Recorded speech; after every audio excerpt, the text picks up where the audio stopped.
don't know about you guys, but I'm loving this setup. I feel like there's no barrier between us. There's no blinding light. I can see every face. So I'm going to get right up and close and personal this morning. Is that okay? I won't get into your personal space. Don't worry. I'll just move around and keep you on edge. But I'm excited this morning because I feel like I've got a word from God that I want to share with you this morning. And this isn't entirely just a sit there and listen to me, because I want you to respond when you hear something that you agree with, or when you hear something that you believe in. Because it does a couple of things. One, it keeps you awake. And I know in the morning sometimes if you didn't get a chance to grab a coffee, you nod off in this part. And some people try and use the message as a time to sleep. I'll try not to be boring, but also I don't want you guys to miss out on what God wants to do in this place and through us and in us this morning. So the other thing it does is encourage you, and encourages the people around you. So if you hear something, talk back at me. I don't mind. Shout me down. That's fine. But are you with me?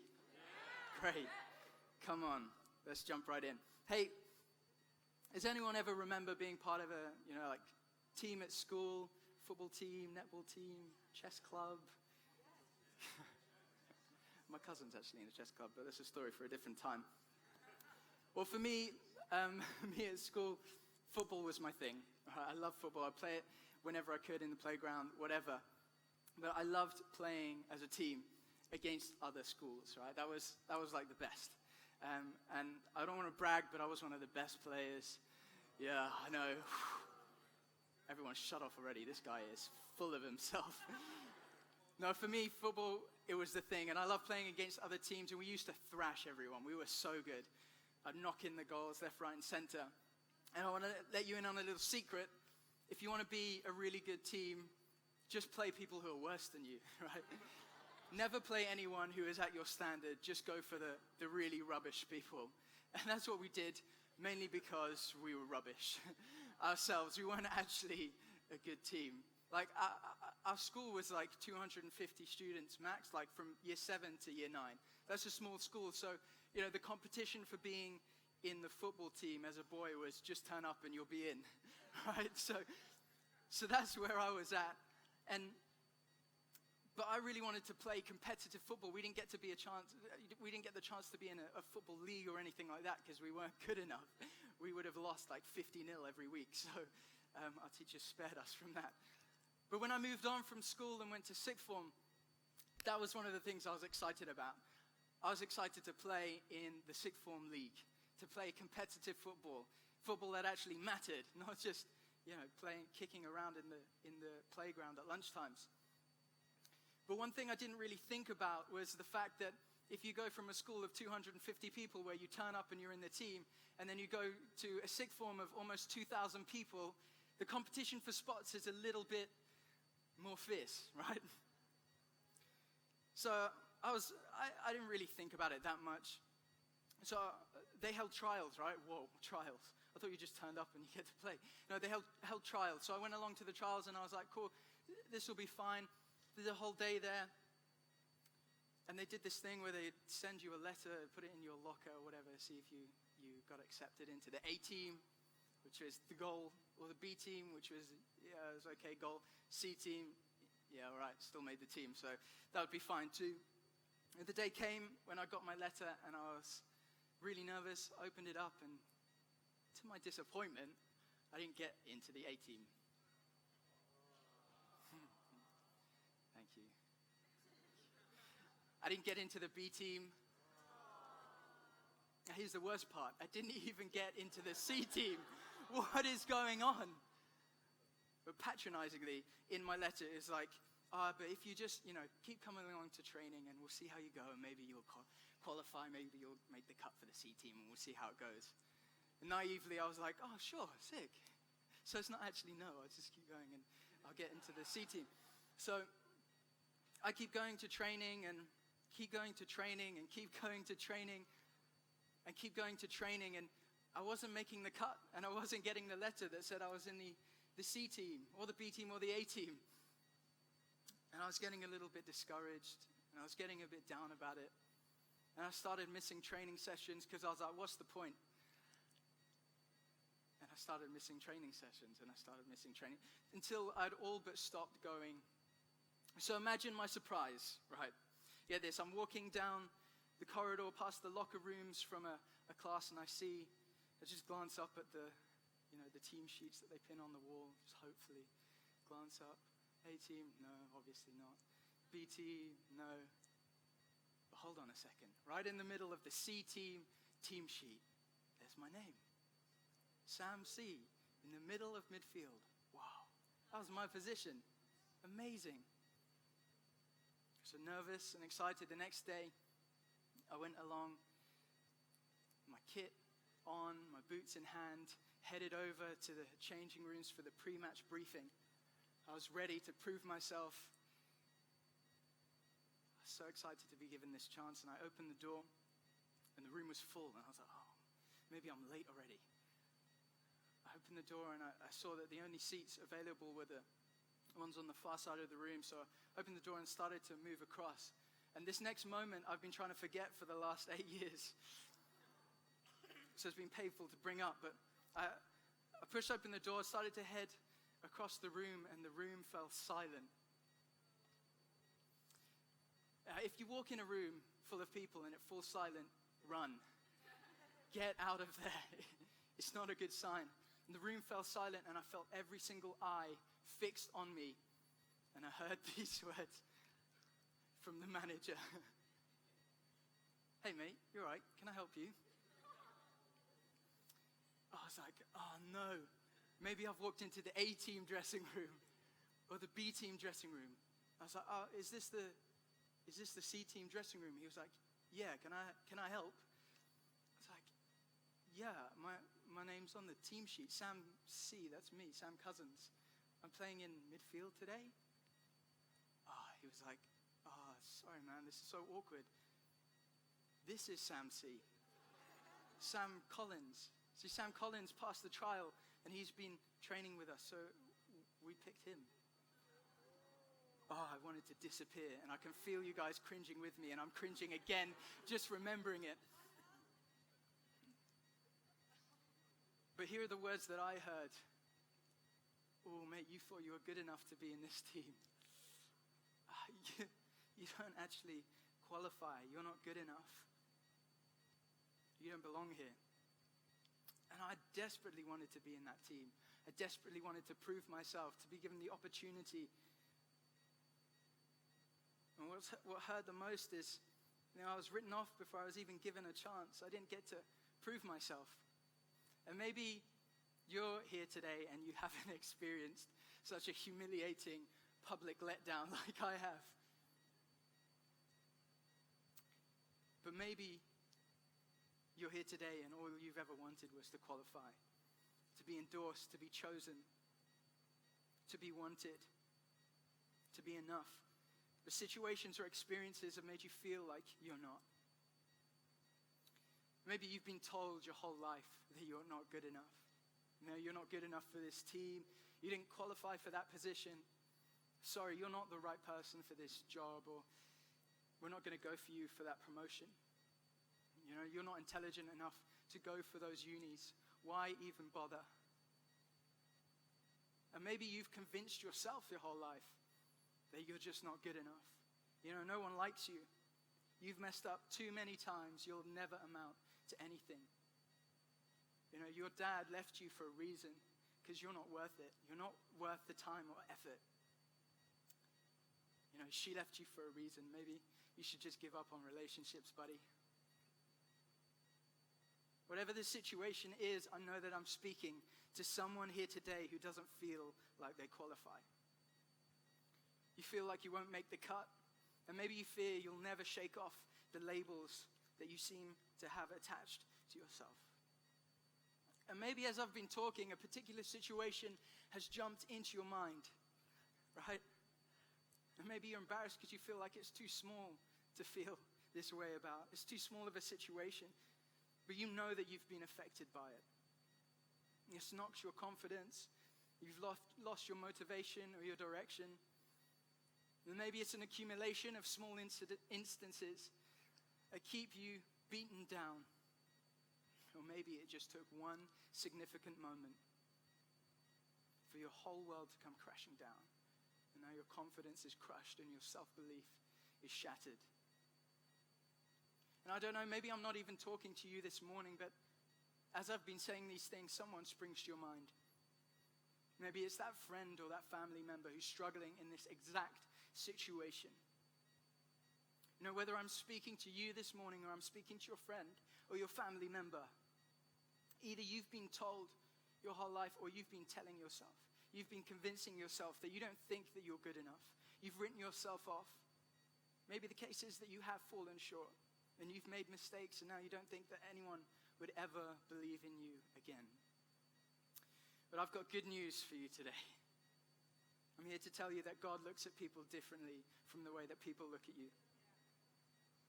The way that Jesus qualifies people is different to the way people do. Now, if you're here today and you wouldn't consider yourself a Christian or even believe in God, hang in. I hope you'll be able to be encouraged by what we're saying. And I want to explore a little bit about why we believe what I've just stated. And I want to read a passage from the Bible. Whoa. From Mark chapter 2. And that tickled John Heads. We believe that the Bible is the Word of God and it's alive and living and it's just as relevant as today as it was 2,000 years plus ago when it was written. But I want to read from Mark chapter 2. And in this passage we read one of the accounts where Jesus calls someone to follow him and be his disciple. And a disciple is basically just someone who learns and lives by Jesus' teachings. Now the people in this area, just some context before we jump into this passage. The people in this area have begun to hear about Jesus, right? So Jesus had just started his ministry. He had just started doing some miracles, healing people, casting out demons, forgiving sins. Whoa, that was unexpected. But people had just started talking because Jesus had been adding some impressive things to his ministerial CV. Okay? Now, the people you would expect Jesus to add to his elite team of followers, right, would be people who maybe would have some experience, right? You know, now today we know that Jesus is the Son of God. He's not just the man of God, the Son of God, like the top of the top. So these people would need to be the best of the best, right? Imagine if you were head of Jesus' discipleship recruitment team, okay?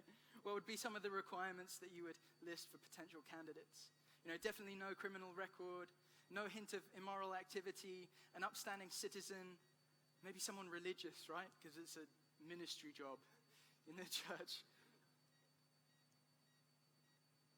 Maybe someone who'd worked in the temple, actually knew a little bit about the Word of God, probably a fresh graduate of Hillsong Bible College. These are the kind of things that we would put down as requirements for someone to be on Jesus' discipleship team. So far, Jesus has chosen a couple of uneducated fishermen. Rough-handed, rough-clothed, rough-talking fishermen. Okay, what are you doing there, Jesus? So, let's read Mark chapter 2, verse 13, and see who Jesus chooses next. Hopefully it's someone better. Once again, Jesus went out beside the lake. A large crowd came to him, and he began to teach them. As he walked along, he saw Levi, son of Alphaeus, sitting at the tax collector's booth. "Follow me," Jesus told him. Now I want to pause right here and tell you why Levi was the wrong choice, in my opinion. Number one, Levi was a tax collector. And historically, in biblical times, tax collectors were not good people in the eyes of the religious. So not only did they collect taxes from their own people, the Jews, they gave those taxes to the Roman government, the foreign occupation. Not cool. These guys were traitors to their own people. They betrayed their own kind, the Jews, and they were taking money and giving it to the enemy. But secondly, tax collectors were hated and despised because on top of that, they used to abuse their power. They would extort people for their taxes. They would raise the taxes above what Rome required so that they could take a generous cut for themselves. Tax collectors were wealthy but despised. Among the religious people of the day, they were counted as sinners. They were not the people that Jesus should be choosing to be his disciples, to be the people that he was duplicating to spread his good news. It just doesn't make sense. And secondly, for me, I don't understand why he picked Levi, because the passage says Jesus was walking around the lake. This is a big lake. It's not like UEA Lake. It's the Sea of Galilee. This is huge. He's walking around the lake. People are following him intently, listening. He has so many people to choose from. So many people who actually want to hear what he's saying. But what does he do? He chooses Levi. Levi wasn't listening. It says here, Levi, son of Alphaeus, sitting at the tax collector's booth. Jesus, in another translation, Jesus goes to find Matthew, also known as Levi. He goes to find Levi. Levi wasn't where Jesus was. He wasn't, sitting there intently listening to him. So why would he choose this guy, a sinner who wasn't interested? I want to keep reading. Follow me, Jesus told him. Levi got up and followed him. While Jesus was having dinner at Levi's house, many tax collectors and sinners were eating with him and his disciples, for there were many who believed him. When the teachers of the law, who were Pharisees, saw him eating with the sinners and tax collectors, Pharisees were the religious people, they asked his disciples, "Why does he eat with tax collectors and sinners?" Finally, someone who agrees with me. Verse 17, on hearing this, Jesus said to them, "It is not the healthy who need a doctor, but the sick. I have not come to call the righteous, but the sinners." I've not come to call the righteous, but the sinners. You see, Jesus doesn't call the qualified. You may feel like you're down and out. You may feel like you don't belong. You may feel like you don't measure up. You may feel like you're not good enough. But friend, I've got good news for you today. Jesus doesn't call you because of what you've achieved. Jesus doesn't call you because you measure up. Jesus doesn't call you because you qualify, because you're good enough, because you make the cut. I hate to break it to you, but none of us do. Not even the Pharisees, the religious people of the day. You see, the Bible says that all have sinned and fallen short of the glory of God. And, a lot of us associate this word sin with the religious aspect of church. Ooh, sin, ooh. But actually, sin is just falling short of God's perfect plan for us. It's when we step out of what God said, this is the best way to live. It's living and acting outside God's best for us. And you might not have chosen Jesus with your lifestyle or your actions. And I know, even myself and the people you see up on the platform, not every single minute of the day, like you like to believe, have we measured up to God's perfect standard.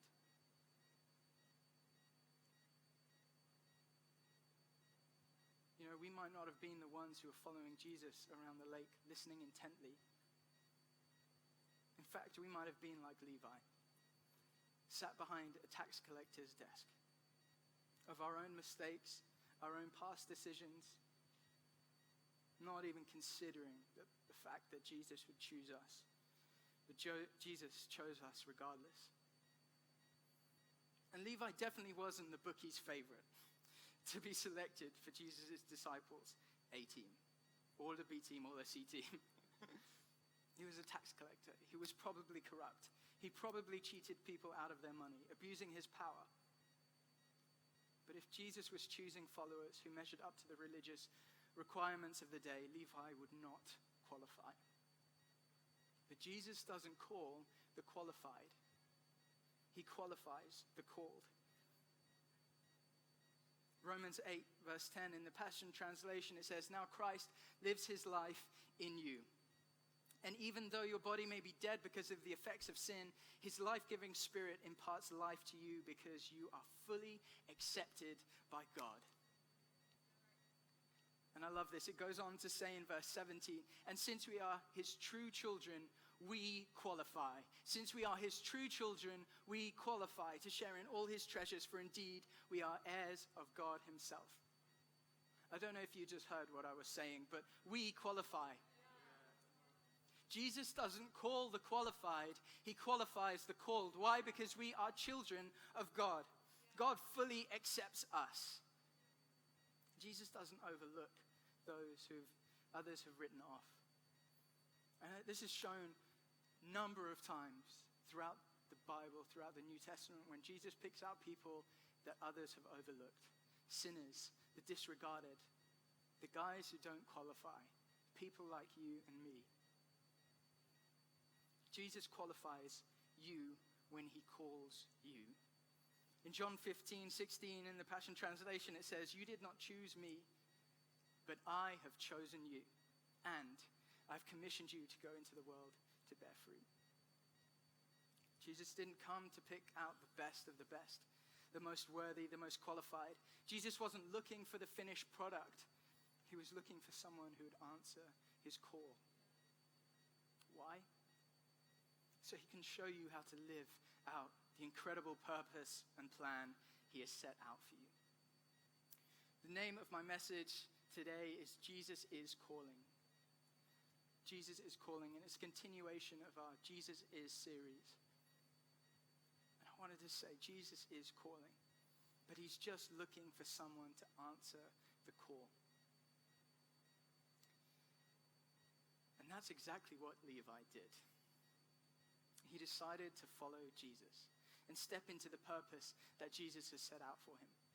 You know, he may not have been qualified in man's eyes, but Jesus chose him, and for Levi, that was enough.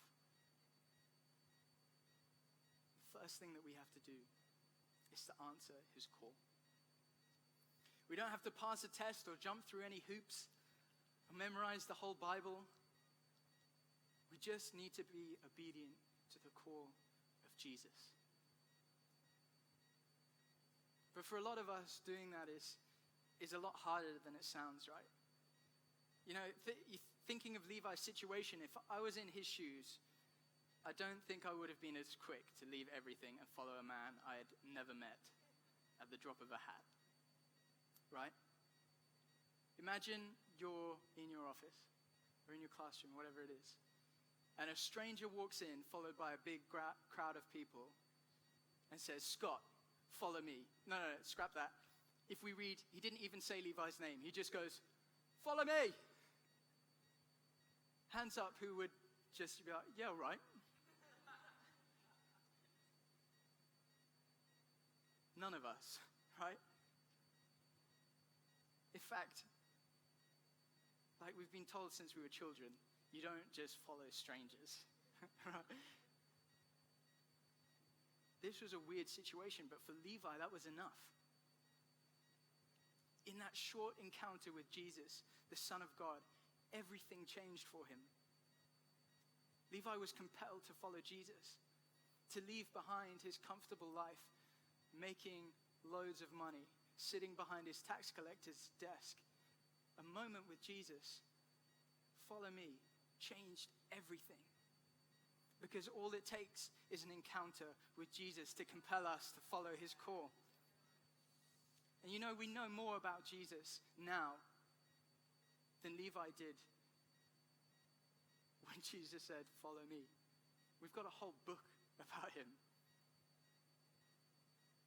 And some of us are here waiting for Jesus to come, call us out, to literally shout, "Follow me," to send us a sign. "Make the next 3 cars red, Jesus, and I'll follow you." So many of us are just waiting for him. We're convinced that we need him to literally shout out, "Follow me," as a sign before we are convinced that he's calling us.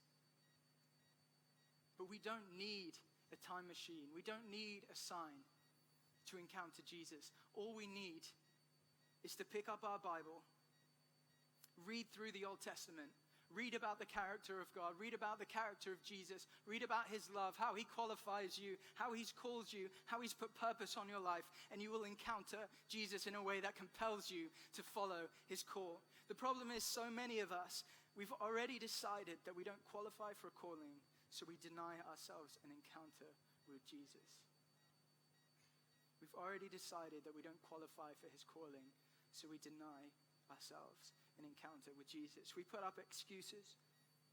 We try and convince ourselves that God doesn't need us or doesn't want us. You know, in this millennial day and age, we hate picking up the phone, right? How many times have you had a phone call and you've just let it go to voicemail? If they really want me, they'll text me. You know, God doesn't need me. He's got so many other people. Surely he's content with the billions of others he's called to follow him. He doesn't need me. I'm a screw up. I don't have purpose. I couldn't ever measure up to his standards. But God doesn't care how messy your past is. God isn't concerned about your shortcomings. He's calling you. And he says that if you would just look up and leave behind your past, come out from your desk and come out from your failures and come out from behind your insecurities, come out from behind your shame and walk with me, I will show you purpose. I will show you your purpose. I will show you your calling. Spend time with him. Read his word. Come to church. Be immersed in his presence. And let Jesus reveal to you the purpose he has placed on your life. Jesus is calling. Answer the call. No matter how nervous you feel, no matter how uncertain you feel, even if you feel like you don't have everything together, you don't have to be qualified when Jesus calls you. Jesus qualifies you. And Jesus doesn't call just the select few. He doesn't go, yeah, I'll pick Scott, I'll pick Phil, I'll pick Dave, I'll pick Liz, I'll pick Rose. He doesn't just pick a few. He picks everyone. God has called every single person. Every single person in this room, God has called. And when Jesus commissions his disciples before he ascends to heaven, he said this in Mark 16, verse 15. And then he told them, go into all the world and preach the good news to everyone. And this is what I love about Levi's story. Did you notice the first thing recorded that Levi did after his life-changing encounter with Jesus? Does anyone remember what the first thing he did? Obviously, you guys weren't listening for the first half. Try and listen for the second half. I'm just kidding. The first thing that Levi did, and we'll look back. I love how this account is told in the book of Luke. Luke 5, verse 29. Jesus says, follow me. And Levi got up and left everything and followed him. Then Levi held a great banquet for Jesus at his house. And a large crowd of tax collectors and others were eating with them. The Pharisees and the teachers of the law who belonged to their sect complained to his disciples, said, why do you eat and drink with tax collectors and sinners? The first thing that Levi did after his life-changing encounter with Jesus was to throw a party. He invited all of his tax collector friends, all of the people just like him, who didn't measure up, who didn't qualify, who felt like they would never be called for this kind of thing. They were sinners. But Levi was like, hey, come. All of my friends, all of my family, you guys who I know the best, come. You see, Levi's encounter with Jesus was so great that he couldn't wait to introduce his friends to a man that had changed his life. To a man that had given him hope, a new identity, a new life. See, Jesus called him. He shouted out to him, follow me, I choose you. Even though other people have written you off, I choose you. Even though you don't measure up to the standard, I qualify you. Even though you don't think you're good enough, I love you.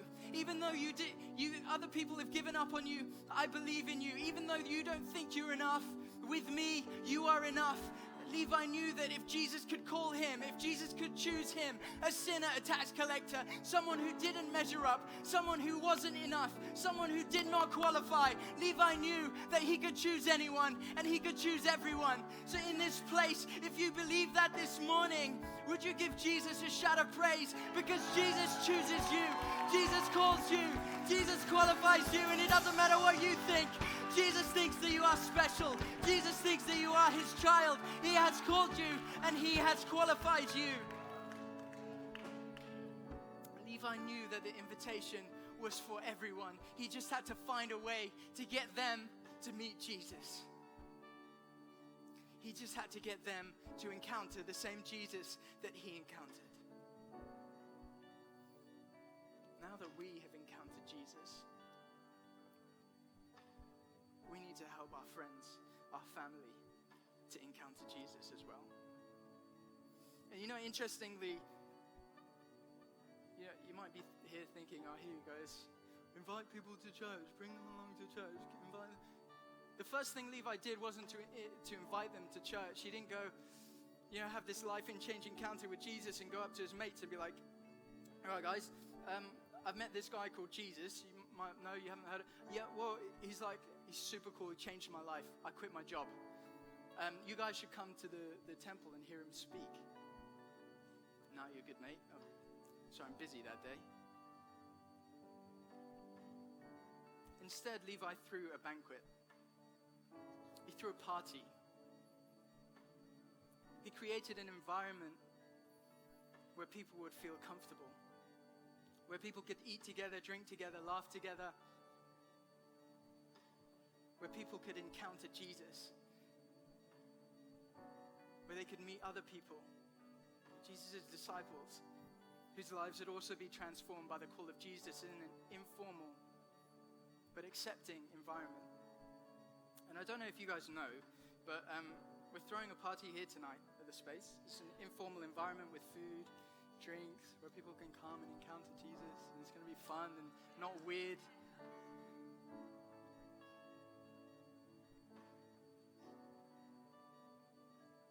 Just like Levi, we cannot keep the power of Jesus' transformational encounter to ourselves. The call of God is for everyone. Just like Levi knew, we need to know that as well. The call of God is for everyone. And everyone has to make that decision on their own. Right? We can't make that decision for them. Our goal is for our friends and our family to meet Jesus. And as I said, summer nights is a great moment for that, for people to do just that. We can't make that decision for people. But I remember something that someone said at Hillsong Conference. We owe everyone an encounter with Jesus. It doesn't matter what you think you're called to, whether it's ministry, whether it's preaching, whether it's just, whatever it is, whether it's working in the secular field, whether it's being at school, whether it's going to uni. It doesn't matter what you think you're called to. We are all called to help give people an encounter with Jesus. Maybe you've already asked your friends tonight and they can't make it. That's fine. No worries. Why not invite them around for dinner at your house? Dinner parties are such a great facilitator of this exact invite. But whilst they're on pause for summer, don't wait. Don't use that as an excuse. Oh yeah, I'll invite my friends when dinner parties start up again. Could you organize with a group of friends to have dinner at your house and invite those people that have been on your mind this whole morning? Could you organize to go out for dinner with some friends in the city or something like that this week? What would work around your lifestyle? Can I remind you of a verse that we read earlier? In Romans 8:10, it says, now Christ lives his life in you. And maybe your friend's first encounter with Jesus could be through you. Who do you need to invite to the party tonight? Who do you need to invite to the party this week? Because imagine what would happen amongst our group of friends, in our world, amongst our family members, if we all began to answer the call of Jesus. And the call of Jesus is more than just a call. It's more than just a religious phrasing. The call of Jesus is a call to live a new life. Free from the burden of your mistakes, of your past. It's a call to live a full life with Jesus guiding your steps, pointing you in the right direction. It is a new identity. Not based on your failures or your shortcomings, but based on the fact that you are now a new creation in Christ Jesus. That God has called you and he says, you are my son, you are my daughter, you are part of my family. I qualify you. The call of Jesus is a call to live within a new life, a new identity, a new purpose. He has assigned us to transform not only our lives, but the lives of every single person that we encounter on a day-to-day basis. Who in your world needs to know, needs to hear this message today? Who is that person that you're sat here thinking of, I wish they were here this morning? Who do you know that is struggling with identity, self-worth, and purpose? You know, when we start to live out the call of Jesus, we become a living testament to the transformational power of Jesus Christ. Your life becomes a walking advert for an encounter with Jesus Christ. Yes, billboards are great, but the greatest billboard that we could ever have is your life. You living out the call of Jesus on your life. Your life becomes an advert, a billboard that shouts, hey, I was broken, but Jesus fixed me. I was a screw up, but Jesus gave me a second chance. I was a sinner, but Jesus forgave me. I was lost, but Jesus pointed me in the right direction. I was unqualified, but Jesus said, hey, it doesn't matter. You measure up to my standards because of me. I qualify you anyway. I was ashamed, but Jesus gave me a new identity. Jesus called me, and if he can call me, he can call you. He can choose you. Imagine how many people we could impact if our lives became this living advert to Jesus calling us. If we stepped out into the life that Jesus had called us to. Imagine your friends, the people that you're thinking about right now, would they see Jesus living in you? Would they see the call of God being lived out in you? Can I just encourage you this morning? If you've experienced that transformational encounter with Jesus, would you step out into the call that he has got on your life? Because you don't know what impact that could have. And we're going to sing in just a second, and then I'm going to come back. But we're going to sing a song that says, I'm not enough unless you come. You guys, you want to come up? And this morning I want to encourage you. This is not about the people around you. It's not about the people that you came with today, the people that can hear you sing. It doesn't matter. The music is loud enough. Would you just stand there, lift your eyes, lift your hands to heaven, and accept that God qualifies you this